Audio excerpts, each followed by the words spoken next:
SSC పరీక్షా ఫలితాల్లో ప్రతిపించారిన కోయిలగూడెం మండల విద్యార్థులు ఏలూరు జిల్లా కోయిలగూడెం మండలం విద్యాశాఖ అధికారి జి సురేష్ బాబు మాట్లాడుతూ మండలంలో 9 ప్రభుత్వ పాఠశాలలు 7 ప్రైవేట్ పాఠశాలలు ఉన్నాయని 2023-24 విద్యా సంవత్సరం గాను 799 మంది విద్యార్థులు పరీక్షలకు హాజరు కాగా 606 మంది ఉత్తీర్ణత సాధించారని తెలిపారు.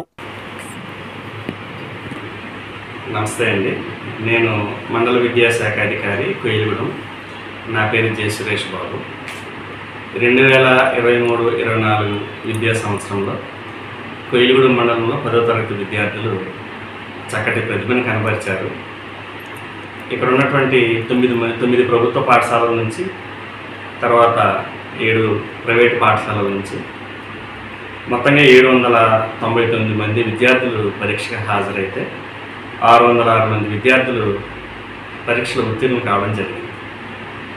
ఆ ఉత్తీర్ణులైనటువంటి వారు 75.84% ఉండగా, వీరిలో బాలికలు ఉత్తీర్ణ శాతం పరిశీలిస్తే బాలికలు 11% ఎక్కువగా ఉత్తీర్ణత పొందారు. అంటే బాలుల కంటే కూడా బాలికలు 11% ఎక్కువ ఉత్తీర్ణత పొందడం ఇక్కడ గమనించాల్సినటువంటి విషయం.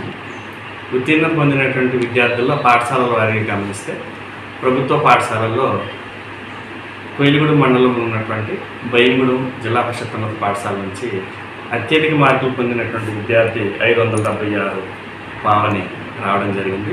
ఆ తదుపరి స్థానంలో రాజవరం జిల్లా పరిషత్ ఉన్నత పాఠశాల, ఆ తర్వాత కన్నాపురం జెడ్పీ హై స్కూల్లోనూ తృతీయ స్థానం రావడం జరిగింది.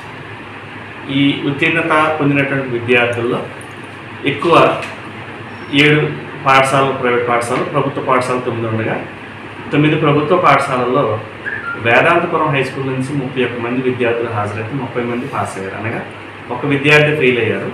96.77% మంచి ఉత్తీర్ణత, 100% దగ్గరలో ఉన్నటువంటి ఉత్తీర్ణతలో మంచి ఉత్తీర్ణత ఈ పాఠశాల నుంచి రావడం జరిగింది. అలా అన్ని పాఠశాలలో చక్కటి ఫలితాలని ఈ విద్యా సంవత్సరంలో ఇవ్వడం జరిగింది.